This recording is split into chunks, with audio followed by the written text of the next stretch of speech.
चल ठीक है, बताओ। हमने आपको बताए थे जो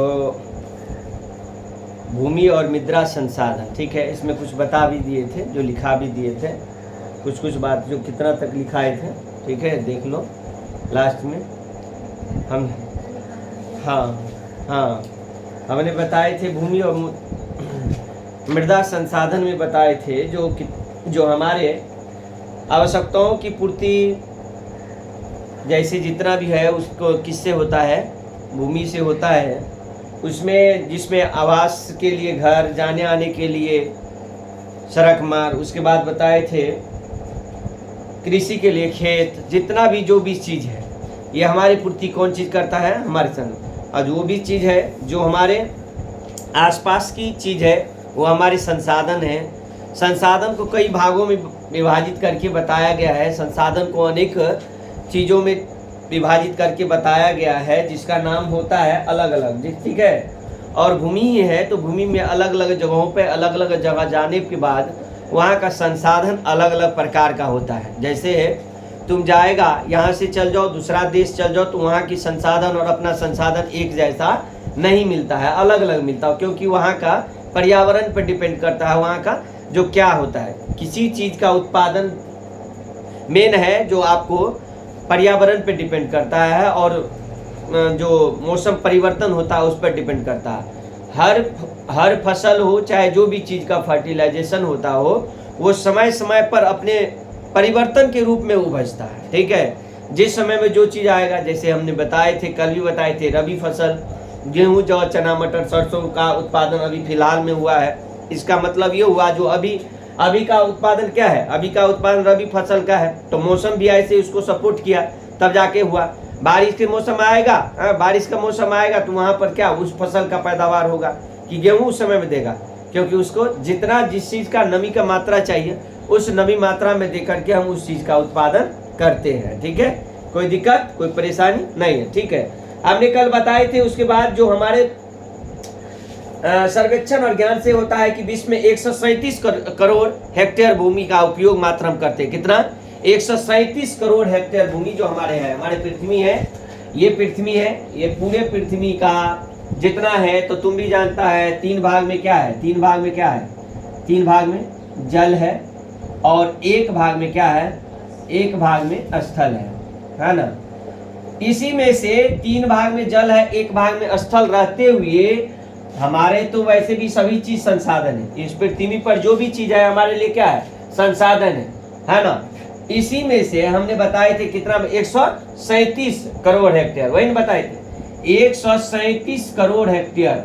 इतना पर हम लोग क्या करते हैं, अपनी उत्पादन, बसते हैं, रहते हैं, सभी चीज, खाना पीना जो भी होता है सभी चीज का जो हम लोग मानव अपना क्रियाकलाप करता है वो इतना पर ये भूमि उपजाऊ माना जाता है, जो हमारे लिए उपजाऊ माने जो भी फसल का पैदावार करेंगे इतना में करेंगे।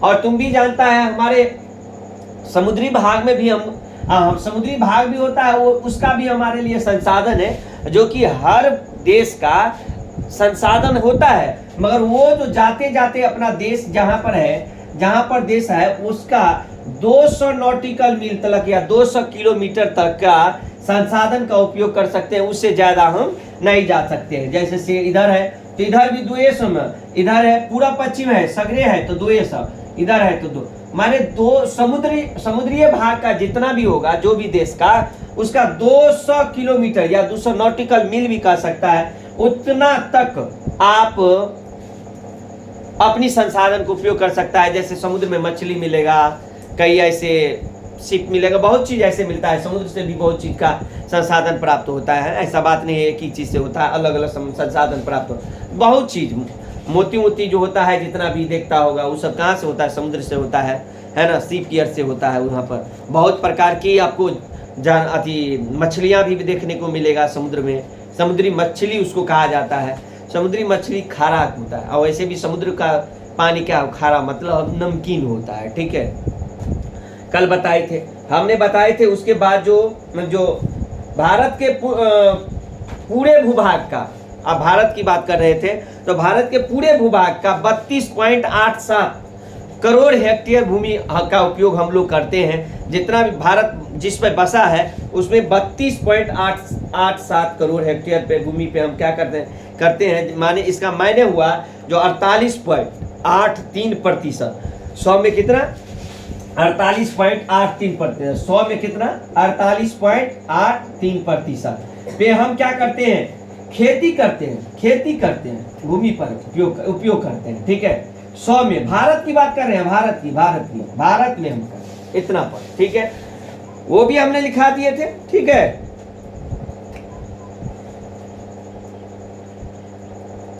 इसी भूमि पर बहुत जगह तक तुम देखता होगा जो बहुत में पठार है, पर्वत मैदान है, उसके बाद पर्वत है, ये सभी चीज अलग अलग चीज है। जैसे पठार 27% पे बसा हुआ है, मैदान 43% पर, पर्वत आपको 30% पे बसा हुआ है। ठीक है ये सभी अलग अलग में है। ठीक है अब कुछ बात हम बताए थे जो भूमि का उपयोग विभिन्न रूपों में करते हैं, है ना। कल लिखाए थे जो पठार 27% में विद्यमान है पूरे भूमि, हाँ भूमि का, भारत की भूमि का 27% भाग पे पठार है, पर्वत 30% भाग पे है, मैदान 43% भाग पे है। तीनों में से एक सवाल उठा सकता है कैसे। ठीक है अब हम ये और एक बात बता देते हैं, थोड़ा हम बता दें उसके बाद। और याद रखना भारत में सबसे ज्यादा जलोढ़ मिट्टी विद्यमान होता है। और काली मिट्टी पे कौन सी फसल का पैदावार होता है, काली मिट्टी पे कौन सी फसल का पैदावार होता है, कपास की उत्पादन सबसे बेहतर होता है काली मिट्टी पे। काली मिट्टी महाराष्ट्र साइड में पाया जाता है। काली मिट्टी कहाँ पाया जाता है, महाराष्ट्र साइड में सबसे ज्यादा पाया जाता है। ठीक है सभी वैसे तो 8 प्रकार की मिट्टी होता है, सभी का अलग अलग विधि विधान होता है और सभी मिट्टी एक ही समान नहीं होता है। जितना जलोढ़ मिट्टी होता है और फसल की फर्टिलाइजेशन सबसे ज्यादा आपको जलोढ़ मिट्टी पे किया जाता है। वैसे तो सब मिट्टी पे थोड़ा मोड़ा सब फसल किया जाता है मगर सबसे आपको बेहतर माना जाता है जलोढ़ मिट्टी का। वैसे ये भी सवाल पूछता है जो भारत में सबसे ज्यादा कौन सी मिट्टी पाया जाता है, तो जलोढ़ मिट्टी। कौन सी मिट्टी पाया जाता है, जलोढ़ मिट्टी। ये सभी चीज जानिए। अब देखियो जी भूमि का उपयोग, सुनो भूमि का उपयोग अलग अलग चीजों के लिए भी किया जा सकता है। जैसे कि वन क्षेत्र के लिए भी किया जाता है, भूमि का उपयोग वन लगाने के लिए किया जाता है। निमल वही भूमि के लिए किया जाता है। परती जैसे भूमि रहता है ना, परती में एक होता है वर्तमान परती, एक होता है पुरातन परती, जो वर्तमान परती के अतिरिक्त परती होता है, समझो। भूमि का उपयोग करता है भिन्न भिन्न कार्यों के लिए भिन्न भिन्न रूपों में उपयोग किया जाता है। उपयोग के आधार पर भूमि को निम्नलिखित वर्ग में बांटा जाता है। पहला है, पहले इधर सुनो, उसके बाद वन क्षेत्र है। जिस भूमि पर वन लगे हो उसे क्या कहते हैं, वन वाले क्षेत्र। क्या अवस्था है, क्या हो गया, जिस भूमि पर वन लगा हो वन वाले क्षेत्र कहते हैं। निवल बोई कहता है जिस भूमि पर साल भर एक या अधिक फसलें उगाई जाती उसे निवल बोई भूमि कहा जाता है। क्या कहते हैं, निवल बोई। वाह ठीक है। तथा मूल्यांकन के समय उसे फसलों पे लगी हो और संकुलित फसल क्षेत्र भी कहते हैं। इसके कहता है निवल बोई मतलब क्या होता है, सुनो नहीं इधर। निवल बोई मतलब होता है साल भर में एक से अधिक फसल उगाई जाती है, उसे निवल कहते हैं। प्रतिभूमि, प्रतिभूमि में भी दो प्रकार के होता है। प्रतिभूमि में वर्तमान प्रति जो हो गया, जैसे कि जिस भूमि पर एक साल या उससे कम समय तक फसल नहीं उगाई गई हो उसे भी प्रति कहते हैं। जैसे प्रतिभूमि होता है जो एक साल या उससे अधिक पर जो फसल का उत्पादन नहीं किया गया है, फसल माने प्रतिभूमि है होता है। अरे देखो जी, कोई आदमी अपना जमीन को थोड़ा दिन के लिए छोड़ दिया, माने साल भर के लिए, वो भी प्रति हो गया। उसमें भी देखना अलग अलग प्रकार की पेड़ पौधा उग जाता है। और कुछ ऐसा प्रति होता है जो कई सालों से, तो दो प्रति को कितना भाग में बांटा गया, दो भाग में। दो भाग में प्रति को बांटा, एक तत्कालीन और एक होता है जो पुरातन, माने बहुत पहले से उसमें कुछ उपजाया ही नहीं गया, उसमें फर्टिलाइजेशन किया ही नहीं गया, वो उसमें जो फसल जो भी गाछ वृक्ष को या पेड़ पौधा को जो भी है उसमें पैदावार हो जाता है। प्रतिभूमि के अतिरिक्त नहीं जोते जाने वाली भूमि भी कहा जाता है। प्रतिभूमि को तो वैसे ही कहा जाता है, नहीं जोते जाने वाली भूमि भी कह सकता है, प्रतिभूमि को ऐसे भी लिख सकता है। ठीक है। उसके बाद यहाँ कहता है प्रतिभूमि पर अलग अलग चीजों का स्थापना भी किया जाता है। जैसे कि अस्थायी चारागाह, अरे चारागाह थोड़ा सा कब्रगाह है ना, ये सभी चीज का भी किया जाता है। शमशान घाट सब किया जाता है ना। पर्तीय भूमि पर इस सब चीज का किया जाता है। आपका जितना जहाँ पर इसका उत्पादन होता है वहां पर नहीं किया जा सकता। जैसे पर्ती है बहुत दिन से पड़े हुए हैं, हाँ, उस पर चारागाह के लिए, माने चारागाह माने जितना भी पशु जब जाएगा वहाँ पर चरने माने अपना चरेगा, माने घास फूस खाएगा, ठीक है। उसके बाद बाग बगीचे बागबानी ये सब भी लगाया जाता है प्रतिबाग, क्योंकि उसमें खेती तो होगा नहीं ना जी। अरे खेती करने वाले भूमि तो अलग होता है। उसके बाद चाय बागान में भी यहाँ पर देखने को मिलता है, जो बहुत बड़ा क्षेत्र में चाय बागान भी लगा रहता है, ठीक है।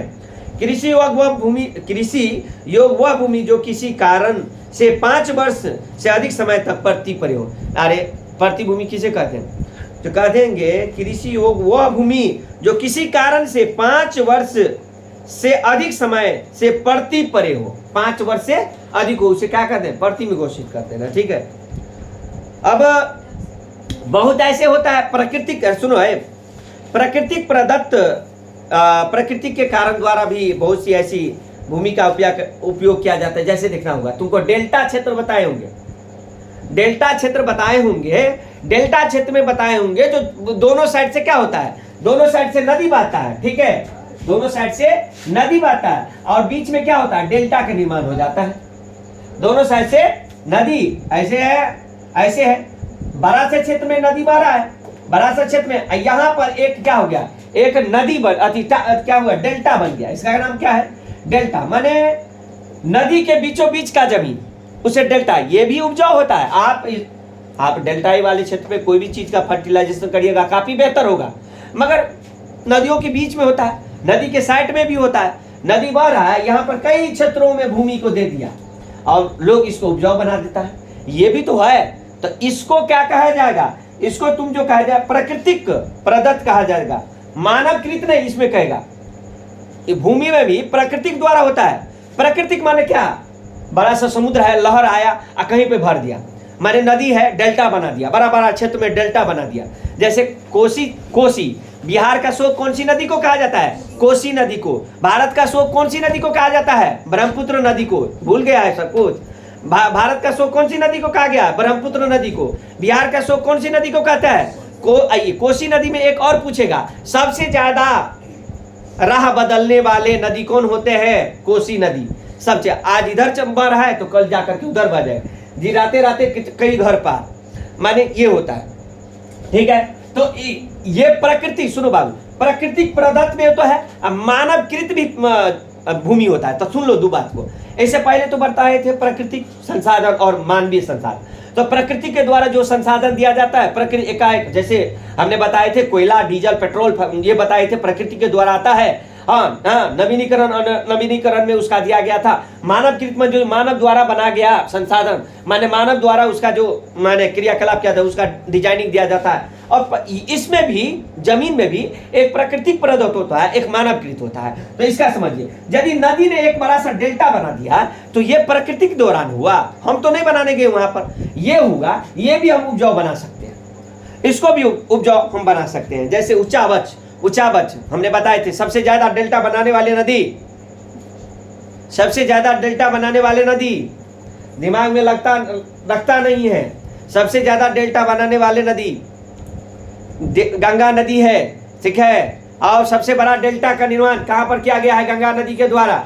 सुंदरबन डेल्टा कहां पर, कोलकाता। कहां पर किया गया है, कोलकाता कौन सी नदी के किनारे बसा हुआ है, हुगली नदी के किनारे। कौन सी नदी के किनारे बसा हुआ है, हुगली नदी के किनारे। हाँ, दिल्ली कौन सी नदी के किनारे बसा हुआ है, यमुना नदी के किनारे। दिल्ली कौन सी नदी के किनारे बसा है, यमुना नदी के किनारे। पटना कौन सी नदी के किनारे बसा है, गंगा नदी के किनारे। अरे इस सब जी के हम 100 दिन क्लास में बोल देते हैं, वो सब याद क्यों, लिखाने वाला बात थोड़े है। 100 दिन बता देते हैं, थोड़ा सब रखता नहीं, दिमाग से बाहर करता है। जिलेबी कचरी खाने पर ध्यान रहता है। जाएगा मेला देखने हैं, लो ना चाय, मेला नहीं जाए, अहाँ का लाइव के दैया। अच्छा जाल करू, नहीं हेते ना खरीद कर नहीं देते तो चोराइयों के लाके भाई जा, ठीक है। चलो तो देखो, ये प्राकृतिक प्रदत्त हुआ बाबू। प्राकृतिक प्रदत्त में इसका क्या कहता है, उचाबच। जलवायु मिट्टी नहीं होता है, रेतीली मिट्टी भी उसको कहा जाता है। आप देखो, तुम जाएगा जहां पर थार मरुस्थल है राजस्थान में, सुन, वहां पर क्या होता है, रेत का बड़ा से बड़ा टीला बना देता है वायु के द्वारा।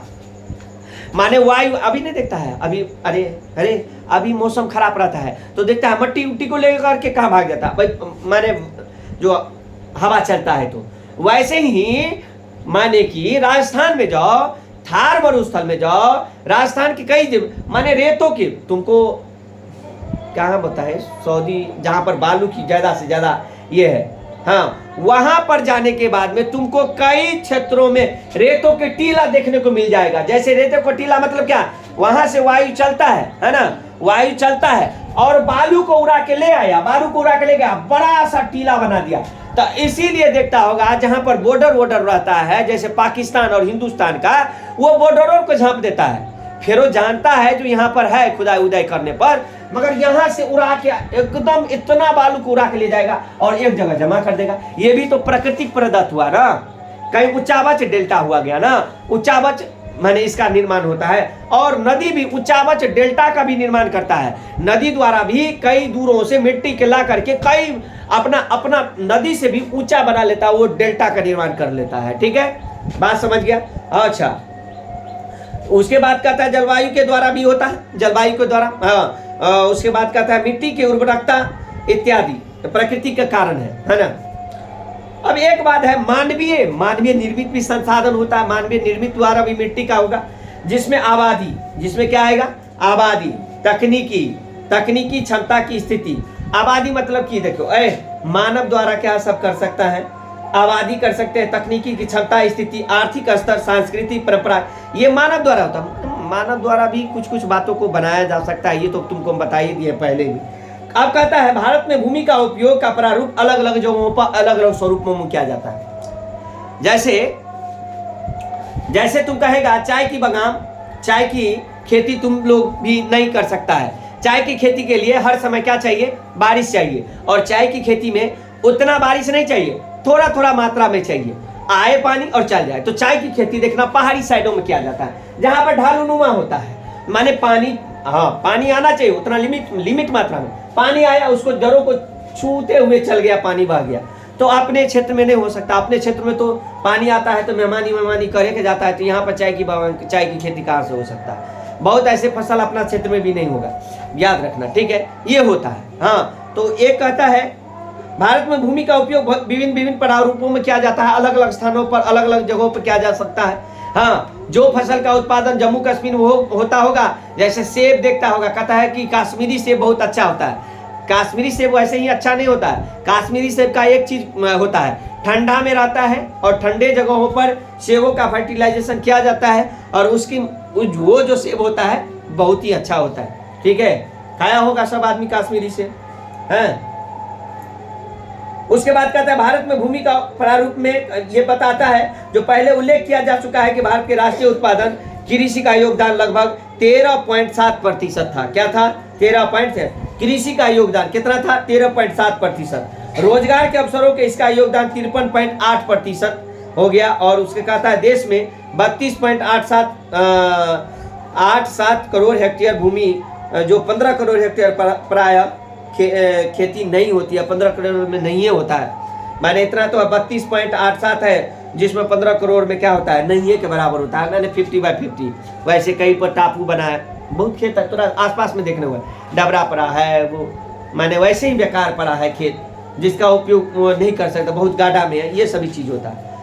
अब यहाँ पर देखो, भारत के लिए भूमि का उपयोग विभिन्न स्वरूपों में किया जाता है, जिसमें दिया गया है जो वन वाले क्षेत्र हमारे भारत में 23.54%। वन वाले क्षेत्र कितना प्रतिशत, 23.54%। कितना, 23.54%। उसके बाद कृषि में लगी भूमि कितना, 48.83%। वो तो बता दिए, कृषि के लिए कितना, 48.83%। उसके बाद कहता है बंजर भूमि कितना, 24.80%। तो थोड़ा ये भी हम लिखा देते हैं तुम लोगों को, और थोड़ा बता देते हैं। उसके बाद हो ये गया, हमको इसमें भूमि का उपयोग में पढ़ना है, वन वाले क्षेत्र कितना है, बंजर और व्यर्थ भूमि कितना है, अकृषि कार्य में प्रयुक्त भूमि कितना है, अस्थायी चारागाह या घास क्षेत्रीय में भूमि का प्रयोग किया जाता है, बाग बगीचे में भूमि का प्रयोग किया जाता है, कृषि व्यर्थ भूमि में कृषि के लिए भी करते हैं, कृषि कार्य करते हैं उसमें भी व्यर्थ भूमि पाया जाता है। और उसके बाद कहते हैं पुरातन प्रतिभूमि भी होता है, पुरातन प्रतिभूमि मैंने अब ये बताए हैं कई जमानों से, है ना। उसके बाद वर्तमान प्रति भी होता है। पुरातन माने पहले जमाने से, अब वर्तमान माने थोड़ा 1-2 साल से, अभी 5 साल से इसमें नहीं खेती कर रहे हैं, इसीलिए उसको कहा जाता है वर्तमान और पुरातन। निबल बोई भूमि भी हम बता दिए हैं, जिसमें, है ना, निबल बोई साल में कई फसलों। और देखो एक बहु फसल होता है जो एक ही खेती में कई फसलों का फर्टिलाइजेशन कर लेता है। देखो जी, धरती में, मिट्टी में कई ऐसे संसाधन हमारा छुपा हुआ है, नहीं छुपा हुआ है, मिट्टी में कई ऐसे संसाधन छुपा हुआ है जो हम अपने जीवन यापन के लिए उपयोग कर सकते हैं। मिट्टी में कई ऐसे संसाधन छिपा हुआ, कई संसाधन में कहेगा तो क्या क्या कहेगा, बहुत संसाधन का नाम ले सकता है। जैसे मिट्टी से हमको लोहा भी प्राप्त होता है, मिट्टी से हमको कई कोयला भी प्राप्त होता है, मिट्टी से हमको कई ऐसे गैसों प्राप्त होता है। माने धरती के तले में है, मगर है तो धरती से हमें कितना फसल का पैदावार, रंग बिरंगे जो हम खान पियन खाते हैं उस चीज़ के फर्टिलाइजेशन होता है, अलग अलग चीज़ों का होता है ना, ये चीज़ होता है। यही समय है, हाँ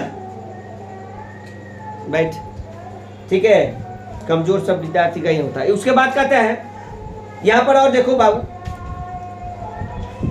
एक अपने भारत में मिट्टी का कटाव का सबसे बड़ा कारण है। मैं समझा दूं चैप्टर तो आप लोगों को प्रश्न बनाने में दिक्कत ना हो, ठीक है। मिट्टी कटाव का सबसे बड़ा कारण अपना भारत में देखने को मिलेगा। सबसे बढ़िया तो कोसी नदी करता है रे। कोसी नदी के किनारे यदि तुम्हारा घर बसा हुआ है तो कोसी वाले एरिया में जाएगा तो सालों साल घर बनाना पड़ता है, सालों घर बनाना पड़ता है। और ई वाला एरिया में इतना बालू है, हम फिलहाल ही में गए थे, हम थोड़ा दिखा देंगे। हम फिलहाल ही में गए थे, माने कि एक लड़की का बात किए थे देखने के, अरे बालू में इतना बालू है जो गाड़ी चल ही नहीं रहता। मतलब कहने की बात है, आप ना बगले में है, आप तो सही समझिए जो आप सबका मिट्टी काफी बेहतर है, यहाँ पर कोसी का बहाव नहीं है। जिस एरिया में कोसी का बहाव है, जिस एरिया में गंगा नदी का बहाव है, वहाँ बालू की मात्रा ऐसा दिखेगा जो जब भी हवा बहे तो घर से बाहर लोग नहीं निकलता है, अपना एरिया में भी इधर भी नहीं निकलता है। माने उसका माने हवा के कारण क्या होता है, वो मिट्टी सबका ला करके उसको घरों में भर देता है। उधर तो खाना वाना भी नसीब ठीक से नहीं होता होगा, खाने का भी समय लिमिट होगा। राजस्थान में नहीं होगा, राजस्थान में जाएगा तो तुमको खिड़की उड़की लगा रहता है शीशा का, जहां एक रत्ती आंधी तूफान आएगा तुरंत खिड़की लगाओ, नहीं तो कहीं कारणवश खिड़की और खुला है तो थोड़ा घर में इतना ऊंचा बालू पड़ा रहेगा, उसको आप हटाओ। घर के 2 मंजिला रहे 5 मंजिला रहे उससे मतलब नहीं है। ऐसा आता है आंधी तूफान, वो आपके घर में भर देगा। ये सभी कारण देखने को मिलता है। ये सभी मिट्टी को उपजाऊ बनाया जा सकता है, बालू वाली मिट्टी को उपजाऊ बनाया जा सकता है, मगर उसमें समय समय पर आपकी नमी की मात्रा देना होगा। नमी मतलब बारिश हो वो ये एरिया में, या तो आप सिंचाई कर सकते हैं, मगर उतना सिंचाई करके जो आप करिएगा, हाँ ठीक है, नलकूपों के द्वारा इस तरह करिएगा तो बचेगा, मगर आप जो खुद किसान सिंचाई करेगा 10 बार उसको पटाने के लिए जाएगा, मतलब उसको खेत को, तो होगा तब तो उसको कोई बेनिफिट ही नहीं होगा, है ना। तो भारत में सबसे बड़ा प्रॉब्लम क्या है, कहता है मिट्टी की कटाव एक गंभीर समस्या है। कहता है भारत में प्राय 13 करोड़ हेक्टेयर भूमि निम्नीकरण हुआ है। वनों में लाखों करोड़ लोग भी रहते हैं जिसका जीवन वनों में निर्भर करते हैं। अभी भी वन में रहता है, आदिवासी उसे कहते हैं। अभी भी मानव वनों में रहता है क्योंकि वन वाले क्षेत्र में वास करते हैं। आवास, सड़क, उद्योग में भी वन के क्षेत्र और कृषि भूमि का उपयोग अधिक हो जाता है। संभावित और बंजर भूमि वृक्षारोपण आवश्यक है। ये चीज है। हमारे वन कटाव की सबसे बड़ी समस्या है हमारे पेड़ पौधों को माने नहीं लगाना। जहां पर आपको मिट्टी का कटाव ज्यादा होता है वहां पर आप पेड़ पौधा लगा दीजिए। मिट्टी का कटाव, क्योंकि तुम जानता है पेड़ पौधा का सिरा जो होता है कई दूरों तक होता है। तुम ये पीपर गाछ जहां पर तुम पढ़ रहा है उस पीपर गाछ का पौधा को देखना, सिरा कितना लंबा दूर है, कितना मोटा होता है। इतना मोटा गाछ रहते हुए भी क्या पीपर का गाछ गिरता है? नहीं गिरता है। किसके कारण? वो मिट्टी को एब्जॉर्बनेस करके रखा है, देखना वहां पर अभी न भरा दिया है, अभी भराए हुआ है, इससे पहले भरा ही नहीं था। तो क्या उसका सिरा जग गया था? नहीं जगा था, सिरा जग गया था। और सिरा जगने के कारण वो गाछ गिरता था नहीं, वो मट्टी को पकड़ के रखा था। तो जिस एरिया में ज्यादा से ज्यादा मिट्टी का कटाव हो उस एरिया में आप वन लगा दीजिए, वन लगाइए, पेड़ पौधा लगाइए। आप एक ही उपाय है, आप पेड़ पौधा लगाएगा तो आपके एरिया में वो वन अति मिट्टी कटाव से बच सकता है। ये सभी कारण है, ये बचाव की कारण है। आप बचाव कर सकते हैं, ऐसे करके बचाव कर सकते हैं। आप ही करता है? सोया नहीं है। तू किया तो ये भी किया था, रीना भी किया, दोनों आदमी किया, माने दोनों आदमी सोया नहीं था। उसके बाद सुनो, कम सो। जिस क्लास में तुम हो ना उसमें कम सो। कम सोने से आपका बेहतर फायदा होगा, फीडबैक मिलेगा बाद में। अब तो क्या देखता है, कमा महीना चल रहा है, चौथा, समझ गया? अभी 10 महीना है, ऐसा बात नहीं है, मगर आपको फीडबैक मिलेगा। हाँ है, अभी फरवरी में होता है ना, 4 हुआ ना, तभी 10 महीना है ना, तो आपको फीडबैक जाए वाला है तो पकड़ ले, महीना जाए वाला चाहिए, महीना जाए वाला है, ठीक है? तो इसका फीडबैक मिलेगा। जहां पर कहीं पर हो तो आप ज्यादा से ज्यादा आपको फ्राई पे अति कीजिए। अच्छा अब सुनिए बाबू, भूमि, अब देखो जी बाबू, सुनो ना, इसी भूमि पर क्या है, 3-4 प्रकार के हैं, बोलेगा नहीं तो हम काट देंगे, समझ गया? इसी भूमि पर क्या होता है, तुम सब लेट आने का रीजन तुम लोगों को खुद अपने पता चलेगा।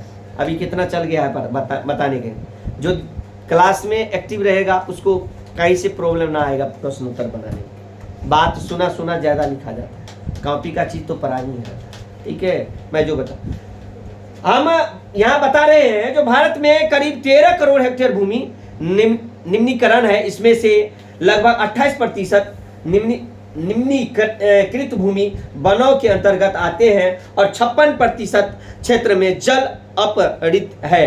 हाँ, शेष भाग में क्षारीय है, लवणीय है। इसी में बहुत सी ऐसे है क्षेत्र में है जो लवण की मात्रा, लवण माने नमक की मात्रा है ना, जैसे जल द्वारा अपहृत क्षेत्र है, जैसे जलों द्वारा माने उसको नष्ट कर दिया गया है। जिस एरिया में सालों साल बाढ़ आए उस एरिया को क्या करेंगे, निष्कासित ही घोषित कर देंगे ना, कुछ फसल उसमें पैदा होता है। बहुत ऐसे आपका भूमि है जो साल में एक ही फसल देता है। सिंपल अपना सबका कौन एरिया, उधवा साइड कहा जाता है, हम उधर है ना, आपका एक ही फसल होगा, एक ही फसल का पैदा। बहुत ऐसे भूमि है, क्यों वहां पर एक ही फसल देने का रीजन क्या है, वहां पर आपको सालों साल क्या हो जाता है, सालों साल ऐसा बाढ़ आ जाता है जिससे वो परेशान हो जाता है, आपका वो फसल नुकसान हो जाता है। उसके बाद देखो कृषि ह्रास होने का उपाय क्या होता है। कृषि ह्रास होने के उपाय है क्या है, जो कहता है भूमि में ह्रास को रोकने के लिए कुछ सुझाव देते हैं, वो टिप्स पाए, ये टिप्स पूछ सकता है। कहता है भूमि को कटाव को जो हम रोक सकते हैं, ह्रास को रोक सकते हैं, इसका कारण है। कहता है उपजाऊ भूमि पर कल कारखाने या सरकारी कार्यालय न स्थापित किए जाए। जहां पर अभी देख रहा है दिल्ली साइड में जाएगा तो वहां पर क्या होता है, कल कारखाने को दिल्ली से हटा रहा है, कल कारखानों को दिल्ली से हटा रहा है। यमुना नदी इससे परेशान होता था, यमुना नदी काफी दूषित होता था, यमुना नदी इतना दूषित हो गया था दिल्ली का जो कहा नहीं जा सकता, वहां पर जहरीला जैसे उसका अति लगता था। बहुत ऐसे तुम कल कारखाने लगाता है, कई फैक्ट्रियां लगाता है, सिंपल एक बात सुन लो, कई फैक्ट्रियां लगाता है, कल कारखाने लगाता है, उसका जो जितना भी अक्रिय चीज होता है कहां जाता है, नदी में जाता है ना, जितना भी दूषित चीज है कहां जाता है, नदी में। तो यदि तुमको भूमि को बचाना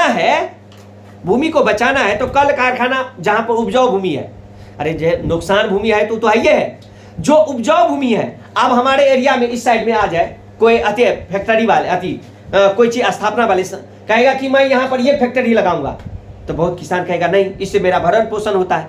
तो सबसे पहले ये भी होता है, जो भूमि क्षेत्र जो ह्रास हो रहा है, भूमि क्षेत्र ह्रास माने नुकसान हो रहा है, उसमें सबसे पहले उपजाऊ भूमि पर कल कारखाने या सरकारी कार्यालय न स्थापित किया जाए, सबसे पहला इंपोर्टेंट। वो कहता है जलमग्न भूमि का उद्धार किया जाए और उनका उचित उपयोग किया जाए। जहां पर सुने बाबू, जहां पर जलमग्न हो रहा है, सालों साल बारिश आता है और इसको कटो कर करके ले जा रहा है, उसको क्या कीजिए आप बचाओ। तुम जाना कोसी बेल्ट एरिया में, तो जिस एरिया में देखना ज्यादा बारिश होती आता है, कटाव वाले क्षेत्र है, वहां पे बोरा का मट्टी भर भर के और उसको दे देता है। जहां पर नदी का टेढ़ापन होता है, जैसे ई नदी आया, आई नदी यहां से टर्न ले रहा है, तो ज्यादा ये नदी का टकराव कहां आएगा, यहां पर। तो ई वाले एरिया क्या होगा, जल्दी टूटने का शंका होता है। तो ई वाले एरिया यदि टूटने का शंका होता है, यहाँ पर क्या होता है, मिट्टी का छोटा छोटा अति बना लेता है, बोरा में देकर के, सुनो, बोरा में देकर का इस एरिया को इतना मजबूत बांध देता है, जो ये क्या आएगा, ये नदी को रोकने का सबसे बड़ा आपको एक कारण बताते हैं। सुनो, भूमि का रोकने का, जैसे जिस एरिया में उपजाऊ होता है, बड़ा सा नदी यहां बह रहा है बाबू, हाँ, यहां पर भी घर है, ये घर है, जितना भी घर है, माने गांव बसा है, गांव बोलो, गांव है, गांव बसा है, सुन मेरी बात को, गांव बसा। ये नदी अपना आंधी तूफान जैसे भी होता है बारिश के समय में, नदी का तो प्रारूप देखना है तो बारिश समय में देखो, उसकी तो पहले से कई दुगुना उसको अति हो जाता है, ठीक है। यदि इस गांव को आपको बचाना है तो इसकी जो मट्टी इस तरह कट रहा है, तो आप क्या कीजिए, इसको रोकने के लिए थोड़ा दूर इस नदी में जाकर के आप ऐसे करके इसको टर्न करने का कोशिश कीजिए। ये यहाँ से टर्न, यहाँ पे नाथी होकर के इस होके चल जाएगा, ऐसे करके यहाँ पर रोकने का कोशिश कीजिए, ऐसे भर भर अति करके, ठीक है। जो ये नदी जो बहेगा, और बांध इस होकर के निकालिए, बांध इस होकर के निकालिए, गांव को इसमें बसाइए। तो ये जो पानी का रफ्तार है, कहीं ना कहीं यहाँ से टर्न लेकर के धीरे धीरे शॉर्ट करके यहाँ से रफ्तार कम होता जाएगा। ये बचाव का कारण है। बचाव का कारण नहीं है तो तुम जाना कोसी में देखना, कोसी वाले एरिया में आपको ऐसे ही किया है, क्योंकि कोसी जो है, कोसी वाले एरिया में हर सालों साल घर बनाना पड़ता है, ठीक है। उसके बाद कहता है जनसंख्या में वृद्धि दर को कमी लाया जाए। कौन रोकेगा इसको, तो कोई नहीं रोक सकता है ना। तुम जानता है हमारे मिट्टी को यदि हरास होने से रोका, जब इतना जनसंख्या बढ़ रहा है तो ये कूड़ा करकट जितना होता है कहाँ करेगा, यही धरती पे ना है। तो जनसंख्या के रोकिए, सबसे बड़ा वो भी कहता है पहाड़ी भागों में सीढ़ी नुमा खेत बना करके या पेड़ लगा करके भूमि का क्षरण रोका जाए। हाँ, आजकल में बड़ी बुद्धियार हो गया है, जो पहाड़ी भागों में भी उस भूमि का उपयोग कर लेता है, प्रयोग करने लगता है। कैसे, सीढ़ी नुमा बना करके, हमने बताया ना, पहाड़ी साइडों में चाय बागानों का खेती किया जाता है, वहां का सीढ़ी नुमा बनाकर लोग सब, अच्छा सीढ़ी नुमा जमीन बनता है, सीढ़ी नुमा खेती कैसे किया जाता है, ये पहाड़ है ना, ये पहाड़, तो थोड़ा ऐसे कर लेगा तो ये खेत उपयोग हो गया, थोड़ा ऐसे कर लेगा तो ये भी उपयोग हो गया, और सीढ़ी नुमा कर करके इसी में फसल, इतना ही गेहूं बोएगा, इतना ही गेहूं, इतना में चावल, जो भी होता है। बारिश यदि होता है तो सबसे बड़ी होता है, बारिश जो यहाँ से होता है तो सभी में खेत में एक आयर समान हो जाता है, बाउंड्री समान दे देता है, तो इसमें भी पानी लगेगा, इसमें भी पानी लगते जितना पानी और होता है बह के चल जाता है। सीढ़ी नुमा खेती इसी को कहते हैं, थोड़ा बना कर उसमें करना। ये भी आपको कहता है, हाँ, खेत बना करके लगातार भूमि का क्षय हो रहा है, बना। और याद रखो, सबसे ज्यादा जनसंख्या आज भूमि का ह्रास कर रहा है, जितना भी वन है उसकी कटाई कर रहा है, और कटाई होने के कारण वनों की ह्रास हो रहा है। वनों की ह्रास होने से उसका क्या हो रहा है, हम लोग को काफी परेशानी भी। एक बात देखो, मानव और वन का रिलेशन एक बहुत अटूट है। यदि वन नहीं रहेगा तो मानव की उत्पत्ति की कल्पना करना संभव नहीं है। हमारे लिए माने हमारे जीवन के लिए सबसे बड़ा कोई संसाधन है तो हमारे क्या है, ये पेड़ पौधा है। पेड़ पौधा से हम जीवित हैं, हमारे ऑक्सीजन प्राप्त होता है, हम जितना भी कार्बन डाइऑक्साइड भेजते हैं वो लेने का काम करता है। हम एक देते हैं एक लेते हैं, तो हमारा तो सबसे बड़ा संसाधन ये है। और जब इसी की कटाई कर देगा तो हम कहां से जीवित रह लेंगे। तो जितना जनसंख्या बढ़ेगा तो जितना जनसंख्या बढ़ेगा बाबू, तो जनसंख्या यदि बढ़ेगा तो पेट तो भरना चाहिए ना, खान पियन होना चाहिए ना, तू कहां से पैदावार करेगा। वो जाकर के क्या करेगा, वनों की कटाई करेगा, और वनों की कटाई करने पर वो क्या करेगा, अपना खेत को उपजाएगा। पहले जमाना में तुमको बताए थे झूम की खेती, घुमंतु भोटिया किया जाता है थोड़ा करके। वनों की कटाई करना नहीं चाहिए। जनसंख्या वृद्धि सबसे बड़ा कारण होता है। कहता है मरुस्थलों को सीमावर्ती क्षेत्रों में या झाड़ियां लगा करके मरुभूमि के प्रसार को रोका जाए।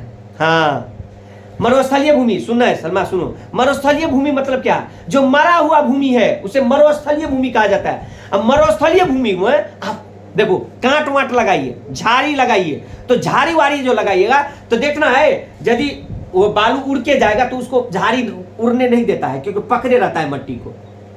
तुम देखना जहां झाड़ी वाड़ी लगा रहे ना वहां पे मट्टी उसको उड़ता नहीं है, क्योंकि हवा जाने ही नहीं देता है नीचे में।